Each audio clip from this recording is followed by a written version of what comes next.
श्री वृंदावन बिहारी लाल की जय। श्री जीवन धन में प्रेम बढ़ावे को पूर्ण प्रयत्न करतो रही। इनसो कबहू अपने काम न करवावे। ये तो केवल आत्मीयता और प्रियता के ही पात्र हैं, काम करवाए के पात्र नहीं कि प्रभु मेरा ये काम हो जाए वो काम हो जाए। उनसे केवल प्रेम करे, वो केवल आत्मीयता के पात्र है, प्रियता के पात्र है। प्रेम की चरम सीमा तो एक ऐसा है कि प्रेम में भगवान से तो कुछ मांगते नहीं है, भगवान को दिया जाता है। उस दिन गोसाई जी महाराज गा रहे थे, लाडो जी थारो अभी चल रहो जी सुहाग। इसका मतलब क्या? आशीर्वाद देना, अखंड सौभाग्यवती भव। हे लाडली जो आपके सुहाग अभी चल रहे, आप दोनों प्रियतम विलसते रहे। आशीर्वाद, यहाँ प्रणाम नहीं किया जाता, आशीर्वाद दिया जाता है। प्रेम में, प्रेम की जब चरम सीमा को पहुंचता है प्रेमी, तो बहुत ऐसे प्रेमी है महाराज जी जो राधा वल्लभ जी को दंडवत नहीं करते, क्योंकि हम दंडवत करेंगे हाथ उठा के उनको आशीर्वाद देना पड़ेगा लाडली जी को, ये कष्ट क्यों करें। हम उनका वो प्रियाजू हमारे तरफ देखे भी ना। एक तो ऐसा होता है कि हमारे ऊपर प्रसन्न हो, और इसके ऊपर जब प्रेम पहुंचता है तो हमारे ऊपर प्रसन्न, वो प्रसन्न रहे बस। युगल दोनों को गलवैयां देते हुए दिव्य श्री वृंदावन कुंज निकुंज में विहार करते रहे, और पड़े रहूं कुंजन की कोने श्याम राधिका गाँव। किस कुंज के कोने बैठकर, किस कुंज की आड़ से मैं उनको दर्शन करता हूँ। वो दोनों विलसते रहे, हमारे तरफ दोनों को निहारते रहे, देखते रहे। हमको रासलीला में भी जब दर्शन करने जाते हैं तो इसी से विशेष सुख होता है, जब प्रिया प्रीतम दोनों में कुछ बातचीत करते रहते हैं, दोनों को देखकर हंसते रहते हैं, दोनों को गलवैया देकर निहारते रहते हैं। इससे हमारे तरफ देखिए उतना सुख नहीं मिलता जितना दोनों को दर्शन करते हुए जो सुख की वर्षा होती है। तो इसीलिए ये तो केवल आत्मीयता और प्रियता के पात्र हैं। जीवन धन में प्रेम बढ़ावे के पूरे प्रयत्न करते रहना चाहिए। इनसो कबहू कोई काम न करवावे। परम कल्याण के ताई जीवन में दो बातें परम कर्तव्य है, सुख दुख, लाभ हानि, मान अपमान तथा संयोग वियोग आदि द्वंद्व जो आ जाएं उनको सहते जाए। जो कुछ हमारे जीवन में आए, सुख आए या दुख रूप में आए, उसको सह जाना है, सहना है, विचलित नहीं होना है। न किसी को अपने सुख का कारण हेतु मानना है, न किसी को दुख का हेतु मानना है। दुख का हेतु भी कोई नहीं, सुख का हेतु कोई न काऊ, सुख दुख कर दाता, निज कृत परम भोग सब भ्राता। ये समझ के सुख आए चाहे जीवन में दुख आए, दोनों को सह जाना है। सुख में भी उत्पल्लित नहीं हो जाना है, ज्यादा प्रफुल्लित नहीं हो जाना है, गदगद नहीं हो जाना है, और दुख में भी म्रियमाण नहीं होना है, सम रहना है दोनों परिस्थिति में। लाभ हानि, मान अपमान, संयोग वियोग आदि जितने द्वंद्व है, इस सबको सहते रहना चाहिए। हाँ, आगे के ताई अपनो मार्ग परिमार्जित तथा उज्जवल बना तो जाए। आगे के ताई अपने मार्ग को हम परिमार्जित करते रहे, अर्थात अपने स्वभाव को, अपने जीवन को सुधारते रहें। कैसे हूं परिस्थिति आ जाए, परंतु परस्पर में वही मनुष्यता न होने पाए। बहुत बड़ी बात, कैसे भी विकट परिस्थिति आ जाए, वह मनुष्यता किसी के प्रति नहीं आना चाहिए। ये विचार करना चाहिए, अच्छे भी भगवान ही अच्छे बनकर अच्छा ही कर रहे हैं, और भगवान ही बुरे बनकर बुराई कर रहे, बात तो यही सत्य है, सत्य बात तो ये है। हृदय स्वीकार कर ले, ये विवेक का प्रताप है।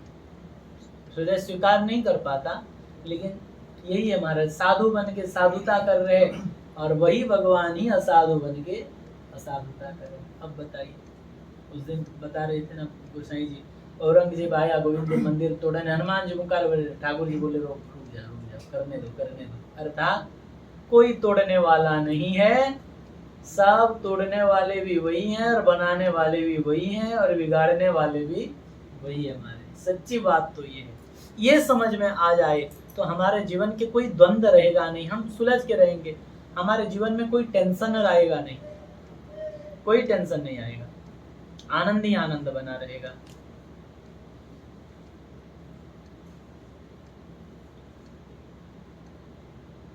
वही मनुष्य वही सब रूप में, विविध रूप में वही है। हाँ, अपने को इसका मतलब असाधु भी भगवान के रूप में तो असाधुओं के संग करना नहीं है, साधुओं के संग करना है, असाधुओं से दूर रहना है, लेकिन उस असाधु के भीतर भी भगवत भाव रखना है। यही भगवान ही विविध रूप में ये सब लीला कर रहे हैं, इनको दूर से प्रणाम। साधु भगवान के संग करेंगे, असाधु भगवान के संग नहीं करेंगे, यही है। यदि नेकहूं अवकाश मिले तो भजन करवे में न चुके। बहुत सुंदर बात, क्योंकि खावे को मिल जाना ये सब भगवत कृपा से ही हो रहा है। खाना पीना सोना रहना सुख सुविधा आराम, घर द्वार कमरा गद्दा तकिया भोजन पानी कपड़ा वस्त्र, ये सब भगवत कृपा से मिल रहा है। लेकिन ये वास्तविक भगवत कृपा नहीं, वास्तविक भगवत कृपा है भजन करने को अवकाश मिल गया। अगर भजन करने के लिए अवकाश मिल गया, व्यवस्था बन गया, तो फिर उस समय को बर्बाद नहीं करना चाहिए। या जीवन को अधिक झंझट में न फंसावे।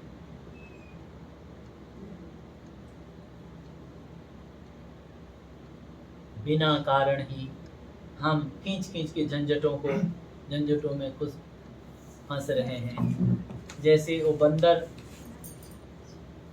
चना पकड़ता है तो वो हाथ अंदर डाल देता है और चना पकड़ लेता है, और चना पकड़ने के बाद फिर उसका हाथ नहीं निकल पाता। तो इसीलिए जो है ये जितने भी झंझट हैं प्रपंच हैं, इसमें अपने जीवन को अधिक से अधिक न फंसाकर हम भगवान का भजन करें, यही जीवन का सार है। उतनो ही काम बढ़ावे जामे शांति रहे, पाप न करनो पड़े, छल न करनो पड़े, दूसरे की जीविका न हरनी पड़े। बस हम इतने ही काम बढ़ाएं, इतनी ही व्यवस्था बढ़ाएं जो करने से हमारे जीवन में शांति बने रहे। सेवा के नाम से व्यवस्था हम बढ़ा दिए, बड़े भारी गौशाला बना दिए, धर्मशाला बना दिए, अब न जाने बहुत प्रकार के अनुष्ठान बढ़ा लिए, अच्छी बात है बढ़े, लेकिन उतने ही बढ़ाना चाहिए जितने में शांति बना ले। बढ़ा लें, स्कूल गुरुकुल खोल ले, स्कूल खोल ले, कॉलेज खोल ले, क्या कहते हैं धर्मशाला बना ले, आश्रम बना ले, गौशाला बना ले, और जो है हम खुद परेशान रहें, तो ये नहीं, ये काम नहीं करना चाहिए। शांति रहे,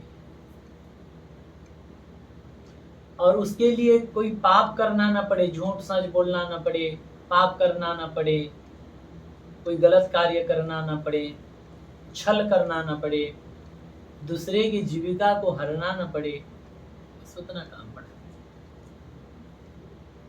स्वभाव में विकार न बढ़न पावे और भजन में बाधा न पड़े। अपने स्वभाव में विकार न बढ़ पावे, भजन में बाधा न पड़े, अधिक लाभ हानि की संभावना न होए।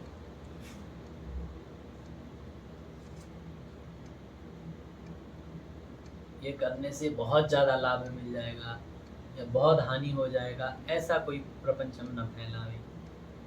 यह विचारते रहें कि पूर्ण प्रयत्न कर तो रहें कि यही जीवन में भजन बनी जाए।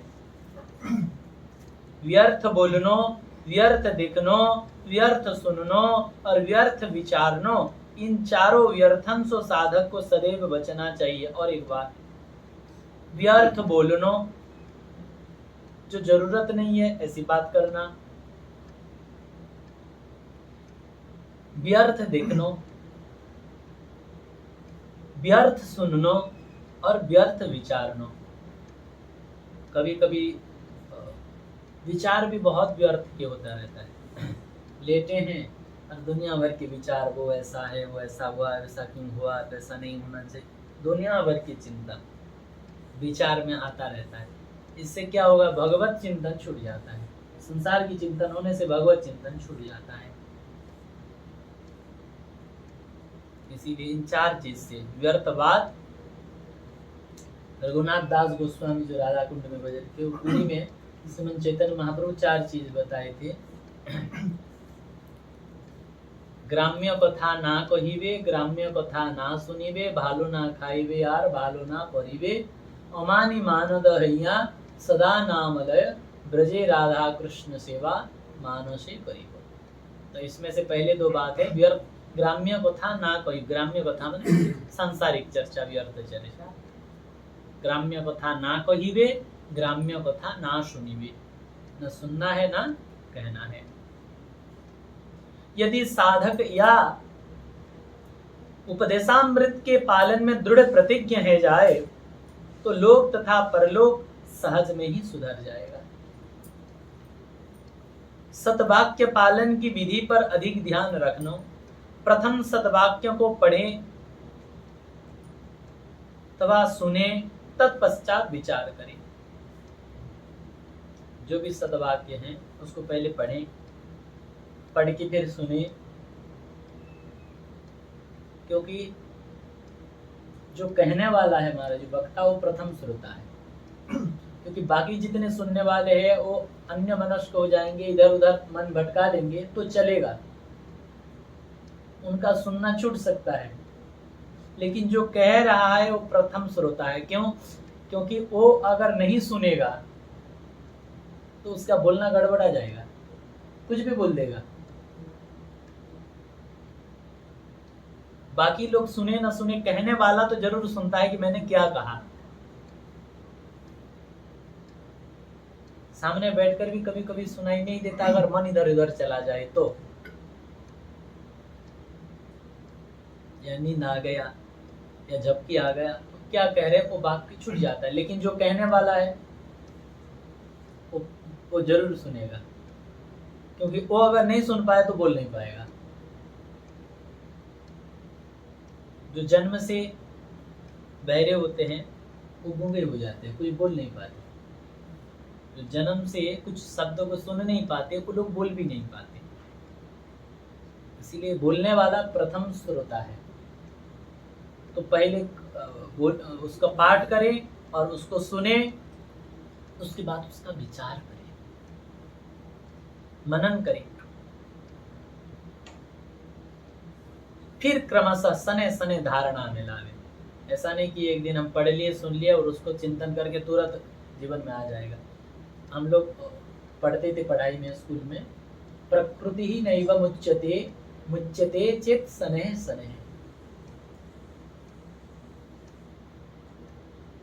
स्वभाव एकाएक नहीं सुधरता है, सुधरता है लेकिन धीरे धीरे धीरे धीरे सुधरता है। जब बहुकाल करिय सत्संगा, जब बहुत दिन तक हम लोग सत्संग करेंगे तो धीरे धीरे स्वभाव सुधरने लग जाएगा।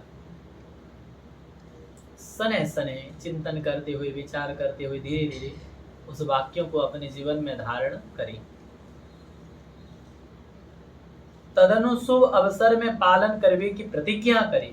कभी कभी कोई वाक्य जीवन में लग जाए तो ऐसा करना चाहिए, उसको प्रतिज्ञा कर लेना चाहिए ठाकुर जी के सामने कि जो है इसको मैं प्राणपण से इसको पालन करूंगा, प्रतिज्ञा करना चाहिए।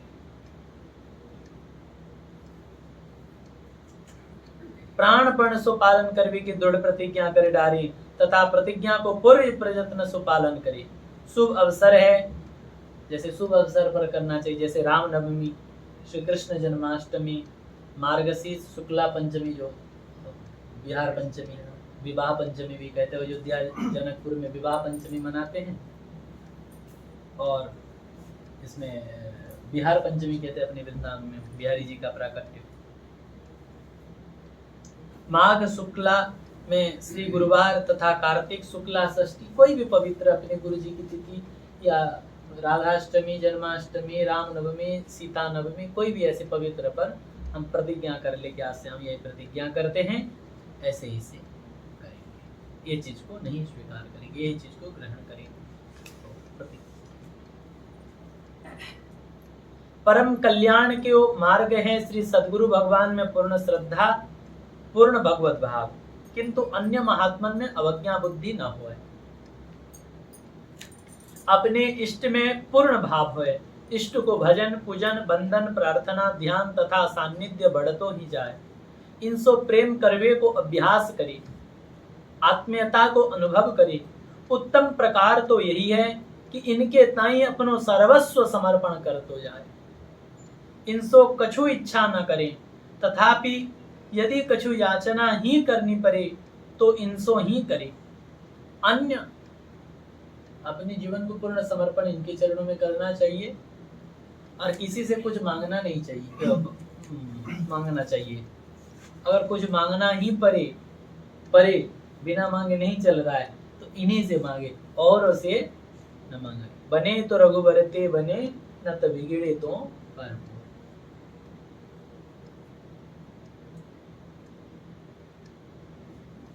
तथापि कछु याचना ही करनी पड़े तो इनसे ही करे। अन्य साधक ने श्री भगवान तथा हमारे श्री भगवान सब एक ही हैं। अन्य साधक के भगवान और हमारे भगवान एक ही हैं। आपके राधा श्याम सुंदर, हमारे युगल, किसी के बिहारी, किसी के क्या है प्यारी रमण, सब अलग अलग थोड़े हैं।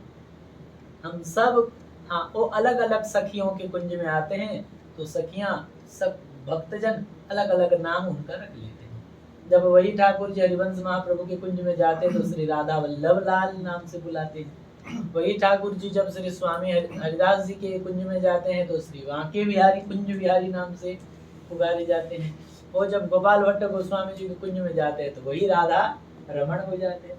वही श्यामानंद महाप्रभु के कुंज में जाते हैं तो श्याम सुंदर बन जाते हैं। वैसे ही हमारे भगवान और अन्य साधक के भगवान एक ही है, ऐसो भाव राखनो। श्री भगवान के काहू स्वरूप में तिरस्कार बुद्धि न हो न पावे।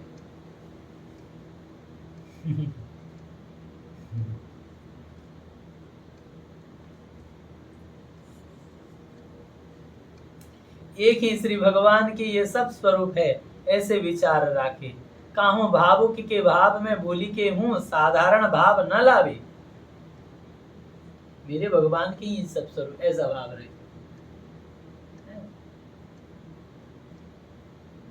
नहीं तो फिर अपराध होने का पूरा ही संभावना है, मुझे लाभ नहीं मिलेगा। वही सब है, वही सब है। दूसरे के भजन में सहायता करना यह सर्वोत्तम पुण्य है। इससे बड़ा पुण्य कुछ भी नहीं है। कोई भजन कर रहा है तो उसके भजन में सहयोग करना। कैसे सहयोग करना? उनको अगर भजन करने में वो कहीं नहीं जा रहे, भोजन की जरूरत, भोजन करा दें। किसी भी प्रकार उनको भजन करने में सहयोग, अपने से जो सहयोग बन पाए। कुछ नहीं तो शरीर से सेवा, कुछ जो ये सबसे बड़ी पुण्य है।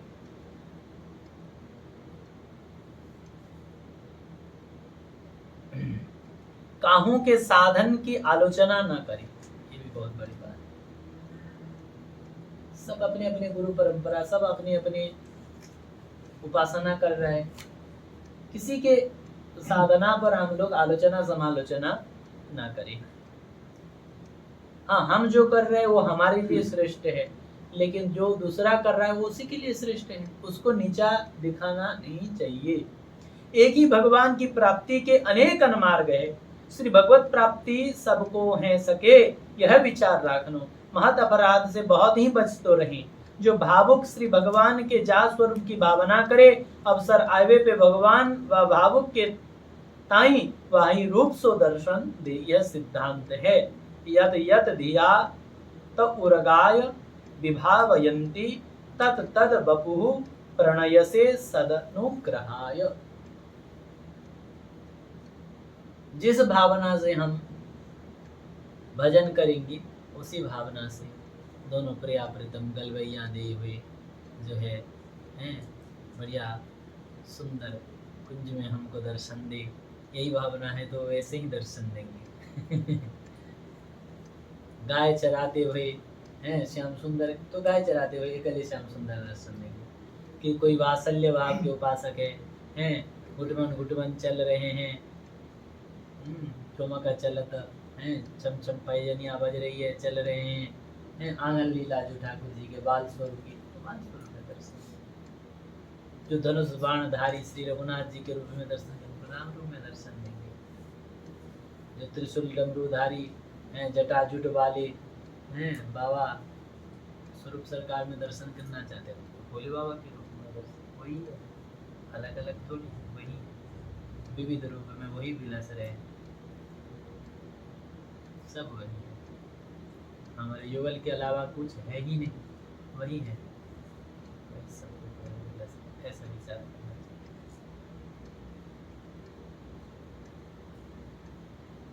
भगवान कहते हैं, ना मैं साकार हूँ ना निराकार हूँ, भक्तों की भावना से तदाकार हूँ।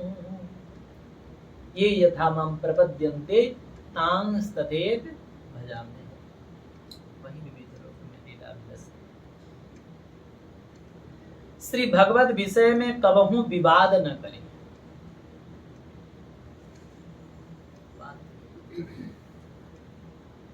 वहां से चले आए। श्री रूप गोस्वामी जीव गोस्वामी को त्याग दिए देवी जी, उन्होंने केवल कोई पंडित आया शास्त्रार्थ के लिए, रूप गोस्वामी धन्य में थे तो उन्होंने कह दिया कि भाई हम, तो उन्होंने लिख दिए, लिख बोले हार पर विजय पत्र लेकर स्नान कर रहे थे जीव गोस्वामी कि ऐसी ऐसी बात, बोले पहले हम इनके शिष्य हैं, पहले हमसे बात करो, और उनको हरा दिए। ये जानकर रूप गोस्वामी बहुत नाराज हुए, और ये वाद विवाद खंडन मंडन के चक्कर में बड़ी भजन त्याग दिए। फिर सनातन गोस्वामी जाके मना के लाए। तो वाद विवाद खंडन मंडन, श्री भक्ति सूत्र में देवर्षि नारद जी भी कहते हैं, वादो नावलंबा, वाद विवाद खंडन मंडन युक्ति तर्क, ये सब जो है इससे भक्त को बचना चाहिए, क्योंकि ये भी एक माया है, ये भी एक प्रपंच है, ये भी एक भजन छूटने का जंजाल है। समय द्रव्य शरीर इंद्रिय परिकर तथा अंतःकरण, इन सबको क्रमशः भगवान की ओर झुकामते रहे। पहला समय भगवान में लगाएं। सुबह उठे भगवान को स्मरण किए, ठाकुर जी को जगाना, इसलिए जल्दी जल्दी स्नान ध्यान किए हैं, परिक्रमा जा रहे, परिक्रमा लगाए, आए ठाकुर जी की जो है मंगला किए, दर्शन किए, आ गए ठाकुर जी को, फिर अपना जगाना, यहाँ मंगल आरती करना, इनको स्नान कराना, इनको श्रृंगार धारण कराना है, अधिक से अधिक समय में बढ़िया से पत्रावली बनाते हुए हैं, बढ़िया पोशाक धारण कराते हुए इनको किए, फिर इनके लिए भोग बनाए, भोग लगाए, फिर फूल लाए, फूलमाला बनाए, फूलमाला कर उनको धारण कराए, फिर सत्संग सुन लिए, फिर जो है भोग बनाओ, फिर राजभोग लगाओ, फिर समेट समाज के, फिर जल्दी जो है रासलीला देखने के लिए जाओ, कथा सुनने के लिए भागो।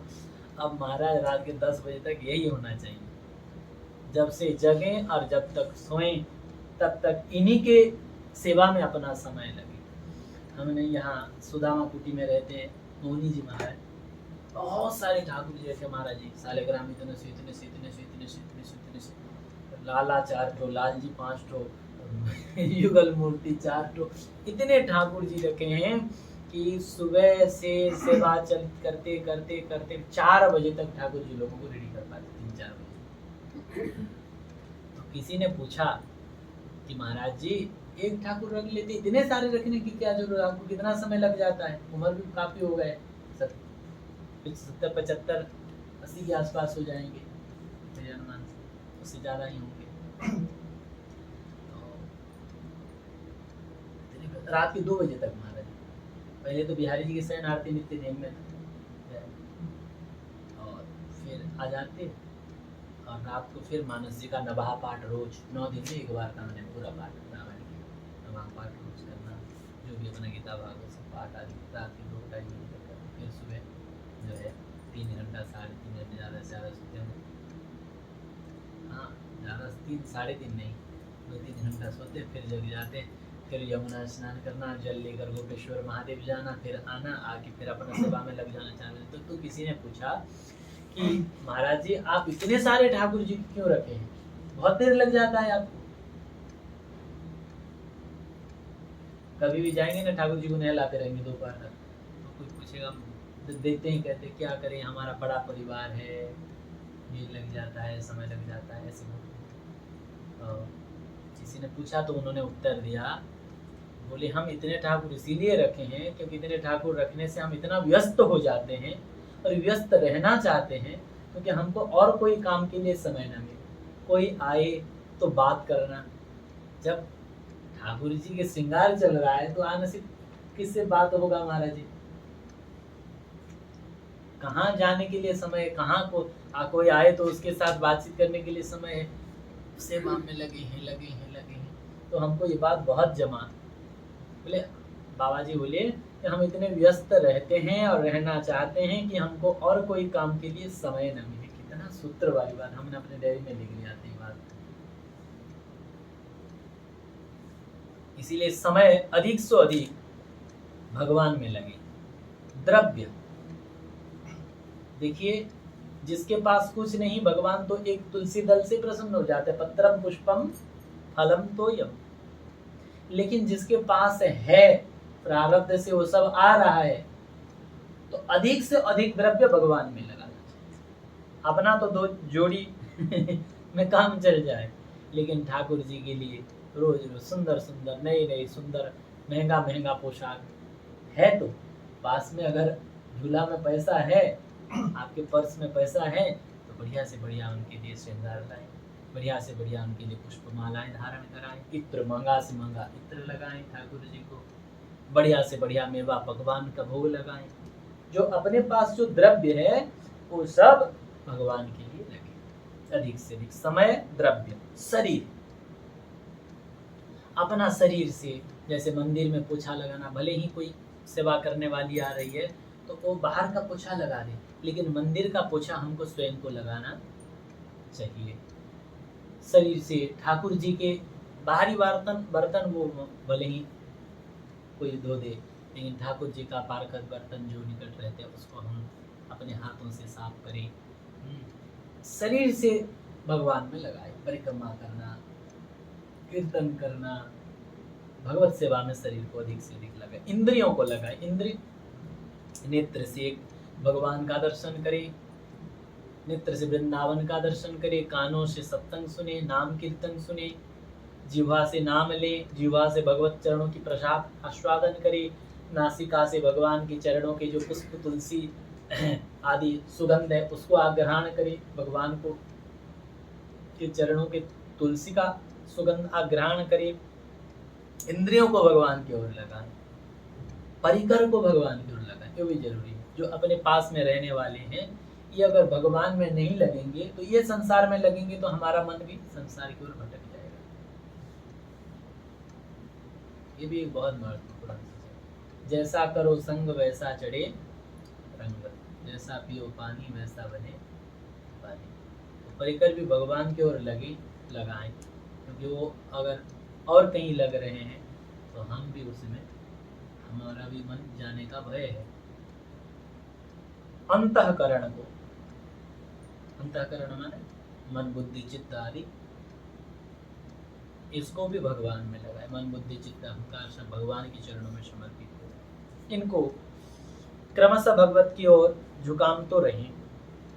इन सबन की सार्थकता या ही में है, जहां जहां अपनो मोह है उन सबको भगवान में समर्पण कर तो जाए। जहां जहां हमारा मोह है, कोई बात नहीं, होता है मनुष्य, जहां जहां मोह है उसको भगवान में अर्पित कर, समर्पण करते रहे। जहां मोह है, ये भगवान, ये आपका है, ये घर आपका है, ये सब कुछ आपका है, ये परिवार आपका है, ये परिकर आपका है, भगवान को समर्पण करते जाए। इनसो प्रभु सो यही कहते रहे, त्वदीयं वस्तु गोविंद तुभ्यमेव समर्पये। यह महाभाग्य साधक के बड़े ही काम की है। सबही सबु करी मांग ही एक बर राम चरण रति होय। ये है साधकों के एक महान वाक्य। करें सब कुछ, लेकिन सब कुछ करके क्या मांगे?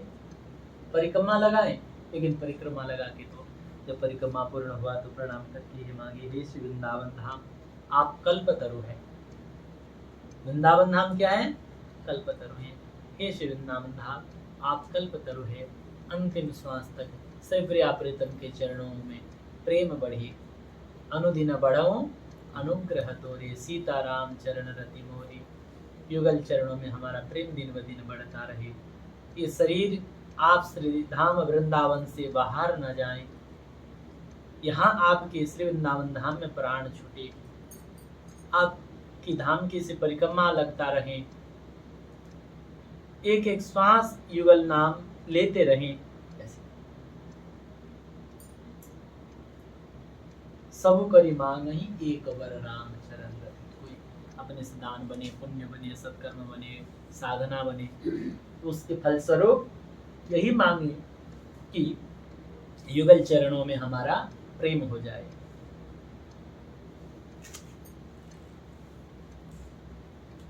श्री प्राणनाथ सो संबंध जोड़ी लेनो, यह बड़ी भारी बुद्धिमता है। संसार से संबंध जोड़ लेना यही बहुत बड़ी मूर्खता है। समझ में आता है कभी कभी, लेकिन माया बहुत प्रबल है, वो माया फिर हर लेता है वो ज्ञान को। संसार में संबंध जोड़ने से धोखा ही मिलता है, कोई कृतज्ञ होगा नहीं। आप चाहें संसार के लिए कितना भी कर दे, आपका करने का कोई वैल्यू नहीं है उसके लिए, संसार के लिए। और भगवान, उस दिन गोस्वामी जी बोल रहे थे ना, राई समन भजन को, राई के समान, राई माने जाते हैं सरसों, एक राई के समान भजन को मेरू के समान मानती है लाडली जो। और मेरू के समान अपराध हो जाए तो लाडली जो उसको राई के समान मानती है। राई के समान भजन हो जाए तो मेरू के समान मानते हैं। लेकिन संसार के लिए आप मेरू के समान करो तो भी वो राई के समान समझते हैं। और राई के समान अपराध हो जाए, राई के समान संसार के प्रति कोई गड़बड़ हो जाए तो फिर मेरू के समान मान लेते महाराज। संसार से संबंध जोड़ लेना ये दुर्भाग्य का जो है सूचक है, और प्राणनाद युगल सरकार से संबंध जोड़ लेना यही सौभाग्य का सूचक है। बाकी वाक्य तो मुझे लिखना है डायरी में।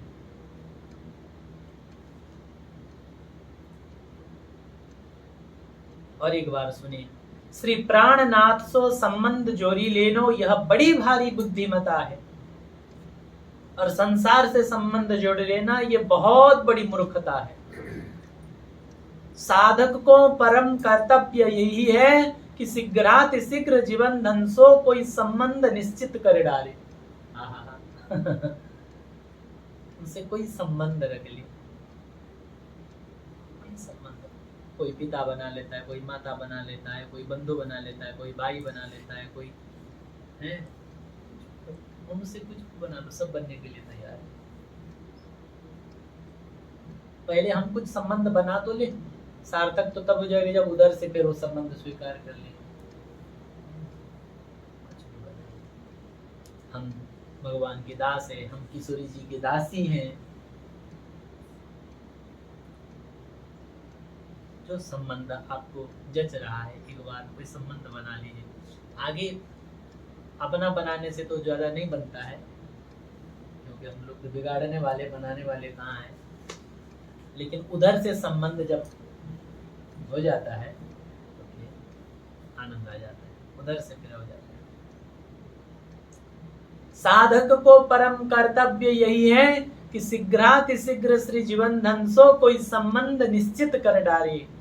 राधा मेरी स्वामिनी और मैं राधे को दास, जन्म जन्म मोही दीजियो श्री वृंदावन को बास।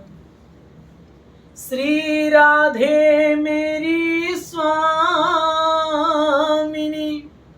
मैं राधे को दास, जन्म जन्म मोही दीजियो श्री वृंदावन को बास। निश्चय कर डाले। माता पिता आदि गुरुजन में श्रद्धा राखी, इनकी आज्ञा पालन करें तथा इनकी सेवा में अपनो परम सौभाग्य माने। जननी समझानहि पर नारी, यह महावाक्य पालन को बहुत ही ध्यान रखें। अन्य कोई भी स्त्री शरीर को देखें तो अपने माँ के समान माने। अपने सो बड़ी अवस्था बारिन को मातृभाव, बराबर बारिन को भगिनी भाव और छोटिन को पुत्री भाव सो सदैव बर्ताव रखे। स्त्री स्पर्श महापाप समझे। जैसे जहर को छूने से जो भाव आता है ना, जहर को कोई नहीं छूता। गलती से जहर हाथ में स्पर्श हो गया तो तुरंत साबुन लगा के 5 बार हाथ को धुलते हैं। जैसे जहर हलाहल विष को स्पर्श करने से जो भाव बनता है, वैसे स्त्री शरीर के प्रति रखे। स्त्री शरीर साधक को पुरुष शरीर से रखे। पर स्त्री स्पर्श महापाप समझे। 40 वर्ष की अवस्था से पीछे ब्रह्मचर्य पालन को अधिक विचार रखे। जो लोग गृहस्थ भी हैं तो 40 वर्ष हो जाने के बाद फिर अखंड ब्रह्मचर्य व्रत का पालन गृहस्थों को भी करना चाहिए। गृहस्थ के ताई निर्देश है अत्यंत परिश्रम सो। गृहस्थ अगर बने तो फिर गृहस्थ बने तो फिर दान का नहीं, गृहस्थ हैं तो फिर अत्यंत परिश्रम सो, फिर छल कपट रहित शुद्धता पूर्वक कमाए भई अन्न सो ही अपनों तथा अपनों कुटुंब का पालन करें। गृहस्थ को अगर गृहस्थ आश्रम में रह रहे हैं तो मेहनत करें, परिश्रम करें। परिश्रम करके, छल कपट करके, परिश्रम करके 10 रुपया का चीज 1000 रुपया में बेच के, जो भी जैसा व्यापार का नियम है, बस उचित अपना परिश्रम का, अपनी दुकान दिए तो उसका किराया, अपने परिश्रम, अपने परिवार के पालन पोषण की जो व्यवस्था हो जाए, उचित लगे तो वैसे उचित मूल्य में छल कपट न करके शुद्धता पूर्वक कमाए भई अन्न सो अपने तथा अपने कुटुंब का पालन करें। तो ऐसे करने से करोड़पति शायद नहीं बन सकते, बहुत महंगा घर महंगा गाड़ी नहीं बैठ सकते हैं, लेकिन जो है भगवान जरूर मिल जाएंगे। युगल जरूर मिल जाएंगे अगर ग्रस्त होकर ऐसे नियम में रहे। प्रियाजू कभी भी आलिंगन प्रदान कर सकती है। जिसको प्रियाजू के आलिंगन चाहिए, इसी प्रकार जीवन रहना चाहिए। शुद्ध अंशो शुद्ध मन बने हैं, अपने कमाई को भरोसे रखे। हमको एक बार पूज्य श्री चंद्रशेखर बाबा बोले, बाबा भजन में 2 चीज बड़े महत्वपूर्ण है। हमने पूछा बाबा क्या, बता दीजिए।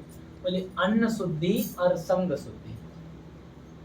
हम हमने कहा अन्न शुद्धि कैसे, बोले गृहस्थ के लिए तो यही जो अभी हम लोग चर्चा की, खुद परिश्रम करें, मेहनत करके छल कपट छोड़कर धन कमाएं और उससे अपना शरीर का और अपना परिवार का पालन पोषण करें। और विरक्त के लिए शुद्ध अन्न है महाराज माधुकरी, इसीलिए तो ब्रज में विशेष महिमा है माधुकरी। भिक्षा का अन्न शुद्ध होता है, जो सामने वाला आके देता है तो उसको दान कहते हैं, वो दोष युक्त अन्न होता है। सामने वाला आके हमको कुछ देता है वो दान का अन्न होता है, उसमें उसको जो दे रहा है उसके भीतर के भाव उस अन्न में आ जाता है, सामने से आके दे रहा है ना। और हम जब किसी द्वार पर जाते हैं और भिक्षा करते हैं, उसका भी नियम है, माधुकरी का भी नियम है। माधुकरी कैसे, माधुकरी माने थोड़ा थोड़ा एक जगह से, यहाँ से एक रोटी वहाँ से एक रोटी, 5 घर से 5 रोटी, या पूरा ज्यादा तो 7 घर से 7 रोटी जैसे। तो मेरे मन में कल परसों आ रहा था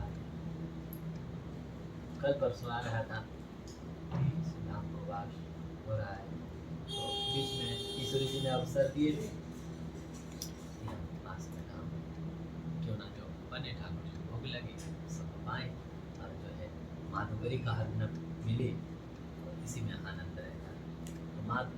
तो विरक्त के लिए भिक्षा का अन्न, गृहस्थ के लिए धर्म उपार्जित अन्न, क्योंकि शुद्ध ये होता है अन्न शुद्धि। और बाबा और एक चीज बोले संग शुद्धि, एक तो अन्न शुद्धि और एक संग शुद्धि। संग शुद्धि क्या है, बोले जो भगवान के चरणों में अपना मन को लगा लिए है, अथवा भगवान के चरणों में अपना मन लगाने के लिए जो सतत प्रयत्नशील है, ऐसे लोगों का संग करना, ये है संग की शुद्धि। क्योंकि जैसा करो संग वैसा चढ़े रंग। जिनका तन मन शरीर संसार में लगा हुआ है, ऐसे लोगों का संग करेंगे तो कभी भगवान के चरणों में मन लगा नहीं पाएगा। शुद्ध अन्न सो शुद्ध मन बने हैं, अपनी कमाई को भरोसे राखे, परद्रव्य सो सर्वदा बचतो रहें, अपने कुटुंबिन सो स्वधर्म पालन करातो रहें। गृहस्थों के लिए बोल रहे हैं, समझाए कि शास्त्रन की बातन से जैसे बने अपने जनन सो भगवत आराधना अवश्य कराते रहे। पूरा परिवार भगवत आराधना करते रहना चाहिए। देवे को ही विचार राखे, लेवे को कम। गोस्वामी जी बिना पत्रिका में कहते हैं, गोस्वामी जी की बात थोड़ी हम लोगों के हृदय की बात बताते हैं कि प्रभु हे रघुनाथ जी, कोई हमें कुछ दे और लोग मुझे भला कहें, अच्छा कहें, ये बात मानते नहीं जा रही है। ढूंढे तो सच में भीतर यही 2 बात जो है भगवान से मिलने नहीं दे रहा है। 2 बात, एक क्या है, पहली बात तो है कि सामने वाला मुझे कुछ दे, और दूसरी बात मुझे अच्छा कहे। मुझे अच्छा कहे, भीतर सूक्ष्म वासना रहे, बड़ी खतरा है, बड़े खतरा है।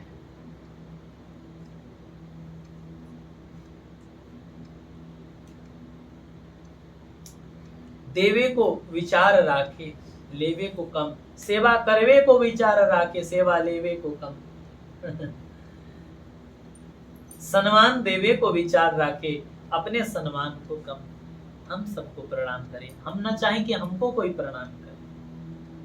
अगर कोई कर भी रहा है तो ये विचार करे कि प्रणाम कर के लायक थोड़े हम हैं, प्रणाम के लायक हम नहीं है। ये तो प्रणाम गुरुदेव के दिया हुआ भेष को करते हैं, हमको कौन पूछता, एक गिलास पानी कौन पूछता, कोई नहीं पूछता एक गिलास। लेकिन दूध, कोई दूध पिला रहा है, कोई शरबत पिला रहा है, इसका मतलब ये हमको नहीं पिला रहे, ये तो भगवान का वेश जो लिए हुए हैं ना, वेश को प्रणाम हो रहा है। और हम सबको प्रणाम करें, सब हमारे प्रणम्य हैं, सब हमारे वंदनीय हैं, पूज्य हैं, नमस्य हैं, आदरणीय हैं, सब मेरे इष्ट देवते हैं। उस दिन गोस्वामी जी कह रहे थे, सब मेरे राधा वल्लभ लाल, आप सब मेरे राधा वल्लभ लाल, आप सब मेरे राधा वल्लभ लाल, कृपा करो, कृपा करो। ऐसा होता है, वैष्णवों का हृदय है वो।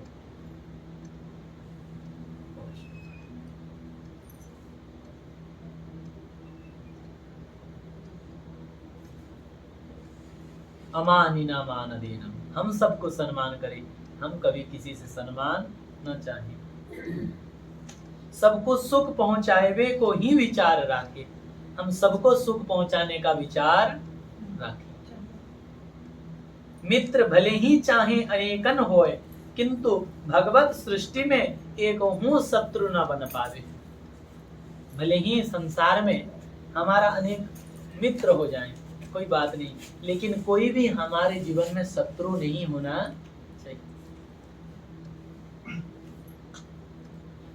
दूसरों को अनिष्ट कबहू ना करें, भले ही हमारा कोई अनिष्ट कर दे।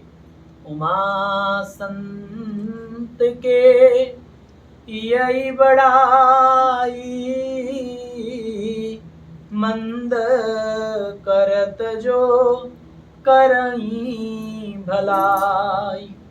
संत का स्वभाव क्या है कि हमारा कोई अनिष्ट कर दे, लेकिन हम किसी के अनिष्ट चिंतन नहीं करेंगे। कथा में आता है ना, कोई महात्मा स्नान कर रहे थे तो एक बिच्छू पानी में बह के आ रहा था, तो महात्मा उस बिच्छू को बचाने के लिए पकड़ के जे लाने लगे। बिच्छू अपना काम किया और डंक मारा, डंक मारने से शरीर चट से लगा, हाथ से छूट गया वो, फिर उठाने लगे, फिर मारा, फिर उठाने लगे। तो बाद पास में ही खड़ा था एक मछली पकड़ने वाला, उसने कहने लगा कि अरे महात्मा पागल हो क्या, जब वो बार बार तुमको डंक मार रहा है तो उसको क्यों बचा रहे हो। महात्मा बोले, जब ये बिच्छू हो के अपना स्वभाव नहीं छोड़ता, तो मैं साधु हूँ कि अपना स्वभाव कैसे छोड़ूं। बिच्छू का स्वभाव है उसको जो छुए उसको डंक मारना, और साधु का स्वभाव है जीवे दया नामे रुचि वैष्णव सेवा, जीवों के प्रति दया करना।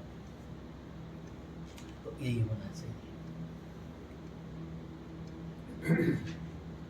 दूसरे को कबहू अनिष्ट न करें, या काम के ताई काहू को अनुमति भी न दे।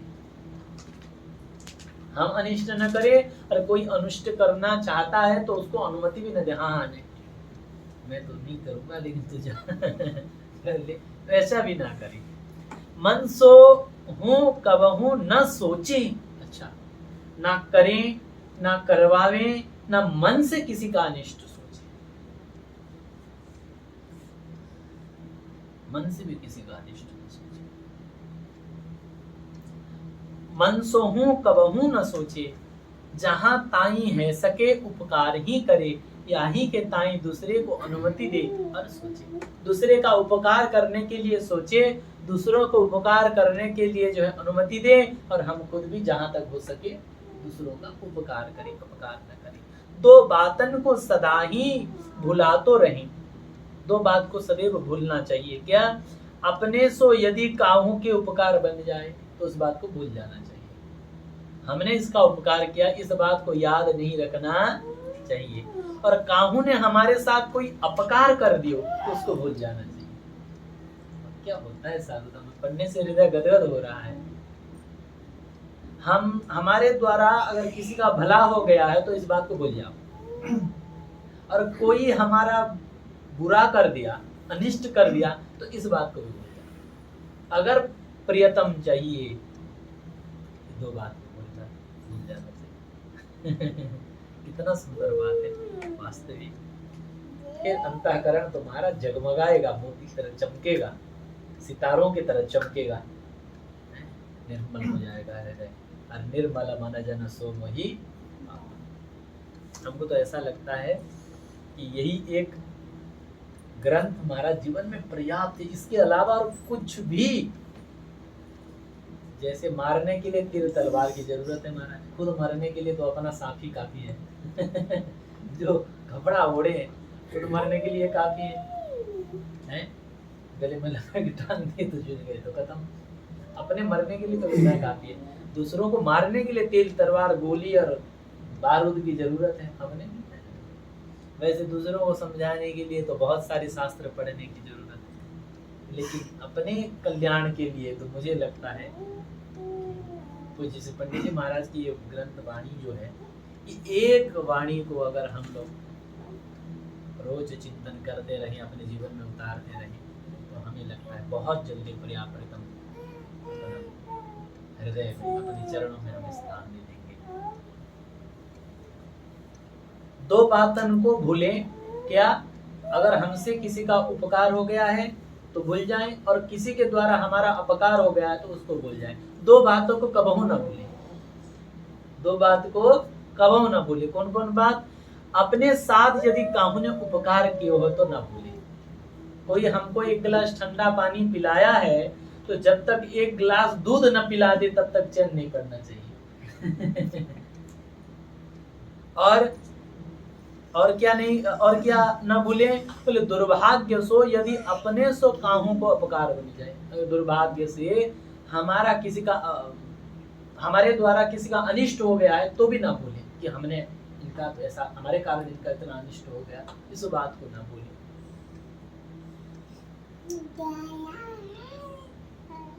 जीवन भर दुख मनाते रहें, अपनी भूल के ताई पश्चाताप करते रहें, संभव होए तो क्षमा याचना करिले। त्यागवी के योग्य दुर्गुण है, धारण करने के योग्य सद्गुण है। अहंकार न आवन पावे, सद्ग्रंथन को स्वाध्याय अवश्य करे।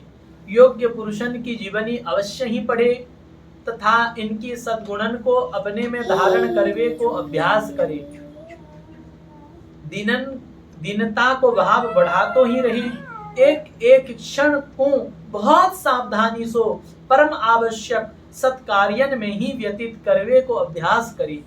इंद्रियन की भोग लिप्सा कम कर तो जाए, साधन के ताई स्वस्थ शरीर की परम आवश्यकता है। क्योंकि शरीर अस्वस्थ हो जाएगा तो साधन नहीं बन पाएगा। तो स्वस्थ शरीर के ताई साधन के ताई स्वस्थ शरीर की परम आवश्यकता है। अतएव स्वास्थ्य को बहुत ध्यान रखें। उचित आहार, उचित निद्रा, इसका ध्यान रखें जिससे शरीर स्वस्थ रहे।